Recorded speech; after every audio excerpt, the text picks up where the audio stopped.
Hello दोस्तों, discover India by road में आप सभी का एक बार फिर से स्वागत है। तो जैसे कि पिछले वीडियो में आपने देखा ही होगा कि हम लोग न्योमा से निकल चुके थे और हमने सुमड़ो और सोमोरिरी वाला रास्ता ले लिया था। और वहीं रास्ते में दोस्तों आ गई थी पुगा वैली, जहाँ पर इस तरह से जियोथर्मल गीजर्स बने हुए हैं, जहाँ पर जमीन में से पानी भाप की तरह उड़ता रहता है। और उसी के आगे दोस्तों और एक पास आता है जो हमने क्रॉस कर लिया था, जिसका नाम है पोलोगोंकाला। और यदि आपने अभी तक ये वीडियोस नहीं देखे तो उसकी लिंक आपको नीचे डिस्क्रिप्शन में मिल जाएगी, तो आप उन्हें जरूर से चेकआउट कीजिएगा। तो चलिए दोस्तों, आज का रोड टू लद्दाख का सफ़र शुरू करते हैं। तो जब भी हमने ये पास क्रॉस किया तो करीबन 1:30 बजे थे और आप जैसे कि देख सकते हो यहाँ पर अभी भी रास्ते का काम चालू ही है। और जैसे कि पिछले वीडियो में मैंने आपको बताया था कि ये जो रास्ता है ये सोकर की तरफ जाता है और पुगा वैली के बाद से इसी तरह से यहाँ पे रास्ते का काम चालू है। और आगे कहाँ तक रास्ते की कंडीशन ऐसी है दोस्तों, ये मैं आपको आगे सफ़र में बताते रहूँगा। और जहाँ पर भी हमें टार रोड मिलेगा तो मैं आपको अपडेट दे दूँगा, क्योंकि जब भी हम मनाली से आगे ले गए थे तो हमने देखा था कि जो रास्ता सोकर की तरफ जाता है वो पूरा ब्लैक टॉप रास्ता था। तो कहीं ना कहीं ये रास्ता उसी को कनेक्ट करता होगा। और अभी धीरे धीरे हम दोस्तों नीचे की तरफ उतरते जा रहे हैं। और ये जो पास है ये करीबन 16,200 फीट पर है। हालांकि हमें अंदाज़ा ही नहीं था कि इस रोड पर भी एक पास है, और उसी वजह से यहाँ पर भी हमारी गाड़ी को चढ़ने में थोड़ी सी दिक्कत हो गई थी। अगर आपने हमारे पिछले वीडियो देखे होंगे तो आपको पता ही होगा कि हमारी गाड़ी के कुछ इश्यूज़ की वजह से हम उमलिंगला भी नहीं जा पाए थे, क्योंकि हमारे गाड़ी का जो ऑयल था वो पूरा काला हो चुका था। और न्यूमा भी हमने ट्राई किया कि उसका इंजन ऑयल चेंज करें, लेकिन हमारी गाड़ी का जो ग्रेड का इंजन ऑयल है वो वहाँ पर अवेलेबल नहीं था। हम काफ़ी देर तक रुके थे वहाँ पर, क्योंकि हमें दरअसल सोमोरिरी और ये सब भी कवर करना था, लेकिन अभी कहीं पे ऑयल ही नहीं मिला। तो हम भी अभी ज़्यादा रिस्क लेना नहीं चाहते, क्योंकि ये सब एरिया में ज़्यादा मैकेनिकल सपोर्ट या गैरेजेस मिलते नहीं है। तो उस वजह से अगर आपकी गाड़ी कहीं ऐसी जगह पे ब्रेक डाउन हो गई तो फिर वहाँ से उठाने का खर्चा दोस्तों बहुत महंगा पड़ जाता है।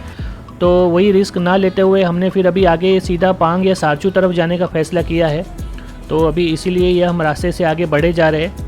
और ये पूरी अभी तक रास्ते की कंडीशन है दोस्तों, आप देख सकते हो। रास्ता अच्छा है, वैसे कोई दिक्कत नहीं है, क्योंकि यहाँ पर अभी पूरा काम चालू है।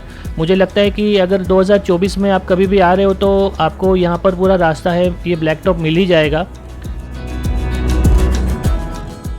और अगर इस साल में आप भी लेह लद्दाख आने का प्लान कर रहे हो तो मैं आपसे रिकमेंड करूंगा कि आप मेरा जो मैप है उसे ज़रूर से डाउनलोड कीजिएगा दोस्तों, क्योंकि यहाँ पर मैंने हर एक डिटेल्स अपडेट की हुई है। हाल ही में जो नया पदम का जो रोड स्टार्ट हुआ है, निम्मो पदम, वो भी मैंने इसमें अपडेट किया है। आर्यन विलेज के जो पासिस है वो भी सारे अपडेट किए हुए हैं। मार्सी मिकला वाला रोड भी अपडेटेड है। तो इस मैप में आपको लद्दाख सर्किट से रिलेटेड हर इन्फॉर्मेशन मिल जाएगी। तो इसकी लिंक आपको नीचे डिस्क्रिप्शन में मिलेगी, तो आप वहाँ से उसे ज़रूर से डाउनलोड कीजिएगा दोस्तों। और अभी ऑलमोस्ट दोस्तों हम लोग सोकर पहुंचने वाले हैं। सामने की तरफ हमारे लेफ़्ट साइड में आपको शायद कुछ पानी जैसा दिखाई दे रहा होगा, वही सोकर लेक है। और रोड के सामने जो एक पहाड़ है वहाँ पर एक मोनेस्ट्री है जो ठुकजे मोनेस्ट्री है। एक्चुअली उसे सोकर ही कहा जाता है, लेकिन अगर गूगल मैप पे आप चेक करोगे तो उसका नाम ठुकजे है। और ये लीजिए दोस्तों, अभी ऑलमोस्ट हम कनेक्ट करने वाले हैं टार रोड पर। तो यहाँ पर दोस्तों ये अपनी कच्ची सड़क ख़त्म होती है और यहाँ से ये टार रोड शुरू होता है। और अभी ये जो रास्ता है ये पूरा आगे लेह मनाली हाईवे तक इसी तरह से रहने वाला है। और ये देखिए दोस्तों, यहाँ से आपको सामने की तरफ ये पूरी सोकर लेक दिखाई देगी। ये उसका व्यू है। इतनी बड़ी नहीं है लेकिन फिर भी बहुत ही खूबसूरत है। हमारी तो यहाँ पे कैंपिंग करने की भी बहुत इच्छा हो गई थी, क्योंकि आप देख सकते हो कि सड़क के दोनों तरफ एकदम ओपन ग्राउंड है, तो यहाँ पर आप अच्छे से टेंट पिच कर सकते हो। लेकिन जो यहाँ का क्लाइमेट है वो दोस्तों आज का थोड़ा सा डाउटफुल लग रहा था, क्योंकि एक साइड पे जो था ओपन स्काई था और दूसरी तरफ में पूरे रेन वाले क्लाउड्स थे, तो उसी वजह से समझ में नहीं आ रहा था। तो अभी फ़िलहाल तो हम आगे जा रहे हैं उस गाँव की तरफ जहाँ पर ये मोनेस्ट्री बनी हुई है, और देखते हैं वहाँ पर और क्या क्या फैसिलिटीज़ है। और तब तक आप इस खूबसूरत लेक के ड्रोन शॉट्स का आनंद उठाइए दोस्तों।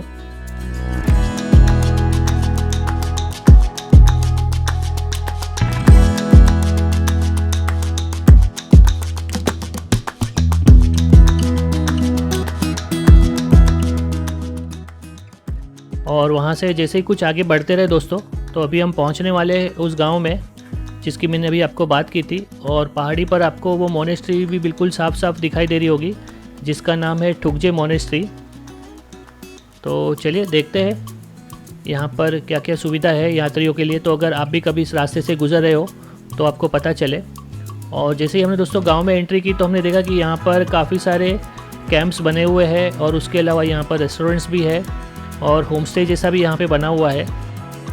तो इस बात का आप ध्यान रख सकते हो कि अगर आप कभी इस रूट से गुज़र रहे हो और अगर आपको लेट हो जाए तो आप यहाँ पर भी रुक सकते हो और साथ ही साथ यहाँ पर आपके खाने पीने की भी व्यवस्था हो जाएगी। तो चलिए दोस्तों, हम भी कहीं पे रुकते हैं क्योंकि सुबह से कुछ नाश्ता किया नहीं था, तो यहीं पे कहीं पे खाते हैं। अरखाले वो इबिक्स बोलते हैं, वही है क्या? हाँ हाँ हाँ, है ना? अच्छा हाँ, बोलते हैं ना? तिबेटियन अरगाले, ओके, उसका है ये, इसको तिबेटियन अरगाले बोलते हैं। और ऐसे अवशेष आपको यहाँ पर कई जगहों पर देखने मिल जाएंगे क्योंकि यहाँ पर ये काफ़ी रेयर होते हैं।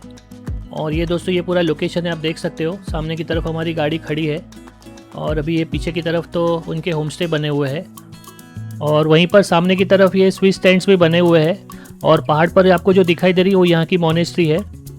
और यहाँ के जो स्टोर्स होते हैं दोस्तों, ये एक तरह के सुपर मार्केट ही होते हैं। यहाँ पर आपको ऑलमोस्ट हर चीज़ मिल जाएगी। तो आप देख सकते हो यहाँ पर पूरा स्टॉक है।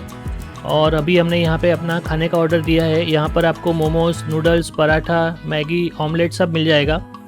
और यहाँ पे जो ये होटल्स है, यहाँ पर आप बैठ के थोड़ी देर आराम से रिलैक्स भी कर सकते हो।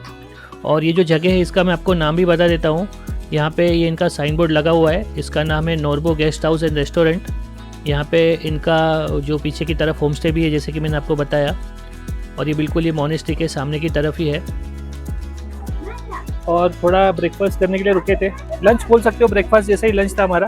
और एकदम से बारिश शुरू हो गई है और चली भी गई है और छोटे छोटे बर्फ़ के दाने गिर रहे थे।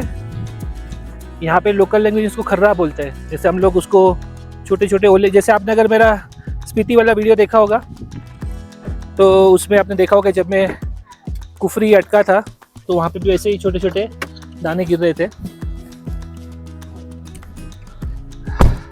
तो चलिए चलते हैं अभी आगे डेबरिंग की ओर। और सब कुछ ठंडा ठंडा हो गया है।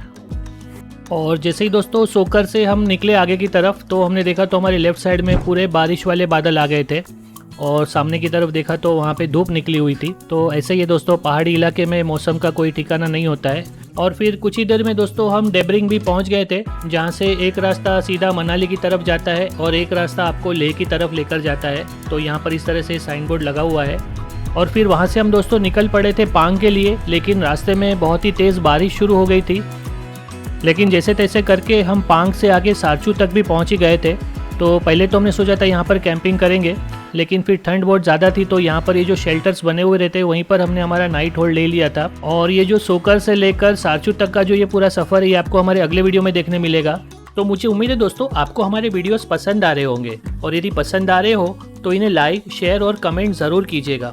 और इसी तरह के मज़ेदार वीडियो देखने के लिए आप यदि फेसबुक पे हो तो हमें फॉलो कीजिए, और अगर यूट्यूब पे देख रहे हो तो हमें सब्सक्राइब करना ना भूलें, और सब्सक्राइब करके बेल नोटिफिकेशन को ऑल पे सेट ज़रूर कर दे।